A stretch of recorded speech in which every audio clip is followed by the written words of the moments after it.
Guess you would say welcome to the first episode of, I don't know what I'm calling it yet, but we're going to call it the 8 interview. You know what I mean? The 8 ball of Y.A.E.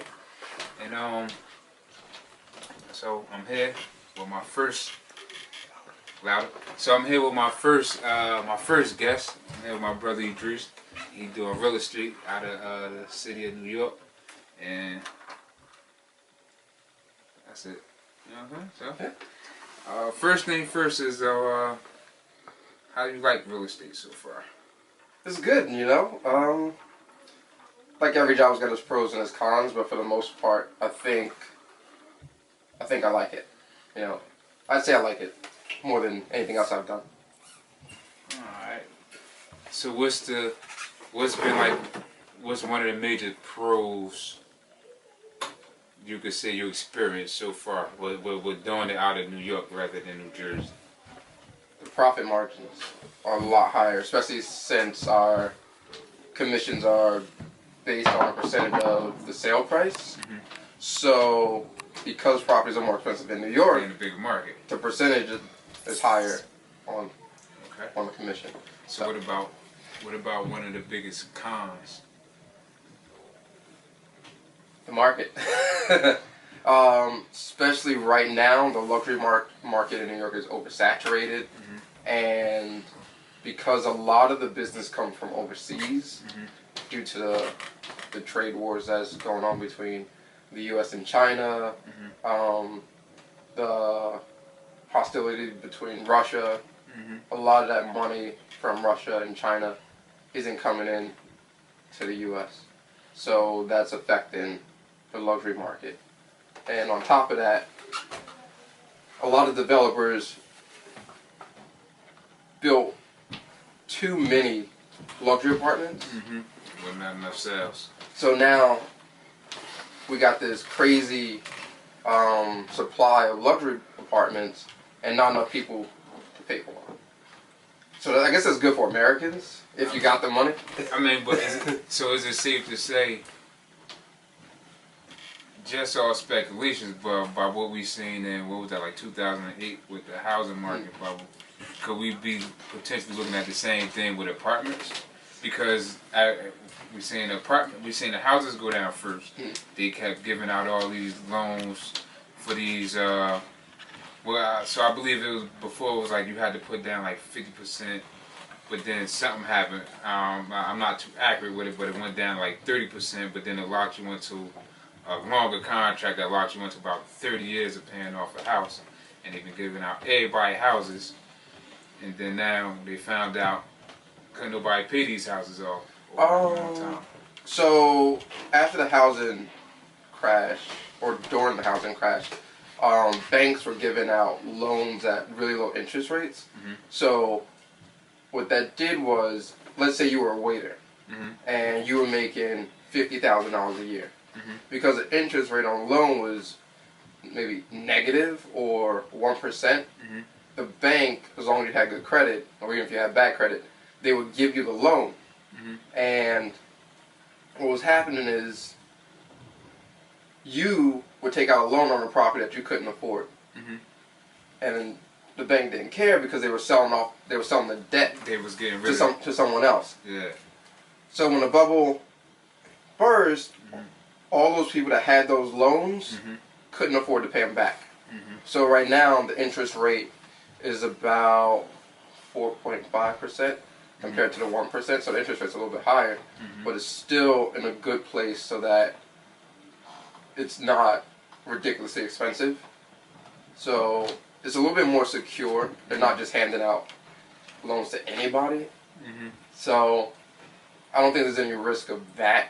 I think the biggest risk in the real estate market right now is how it's affecting specifically in New York, how it's affecting lower income people. Mm-hmm. So because developers are buying up all these properties and they're building luxury, mm-hmm. those people that were living in these lower income or working class neighborhoods are being pushed out mm-hmm. to the outer boroughs mm-hmm. or into New Jersey, mm-hmm. and they're leaving their neighborhoods behind. and all that affordable housing being torn down and being replaced with luxury. So what you see is a lot of neighborhoods are losing its identity, and not just people from other states, but people from other countries are moving into these places. So it's not really looking like the New York it looked like in the 90s or the early 2000s. So that's it. Safe to say that's what everybody is calling gentrification right now. That's exactly what gentrification is. All right. That's the biggest right there. So now, where does that leave the lower class, or the, not even to say the lower class, but the original people who was there? Well, they getting pushed out and they just going where? Like wherever they can go? Or? So they have two options, or I guess three. One, you saw when Amazon tried to move into Queens earlier this year, and the local like they pushed back, and they ended up killing the deal. So you can go to City Hall and you can fight so that these bigger developments don't come in and take over your neighborhoods. Or what you could do is, while the property values are low, save your money and you could reinvest into your neighborhood yourself, and that way you're at the table, Okay. Now, how important is it for people to be at the table? It's extremely important if you care about your neighborhood. Okay. Or if you want to make money. Okay. So one option would be so how I envisioned it, I would go somewhere where I knew it was on its way to, and I would invest into some type of property over there, and basically I just sit on it until they buy it from me from a high number. And that's easy. It's easy to say, but we all know it's 10 times, 20 times harder to do, especially when we got people such as like the Jewish community. They running around. It might be me individually, or it might be two of us at the max, and we sitting here trying to accumulate properties. But the Jewish community, they so effective at what they do, it's hard for you to get in. And it just kind of seems like everybody is just getting left on the outskirts because of it. Just seems like a lot of the females are pushed more towards the Section 8 route, and a lot of the dudes are, thrown in jail. So it kind of seems like it's either run with it or run from it or get rolled over right now. So I had a conversation with one of our clients.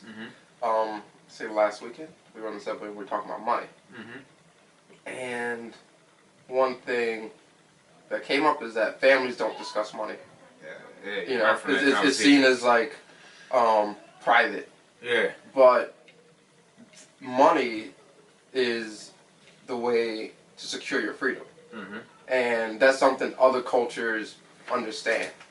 They earn money as a family, and they share money, they pool money, and that's how their finances secure. That's how they own property. That's how they send their kids to the colleges, because it's not just one person looking out for themselves.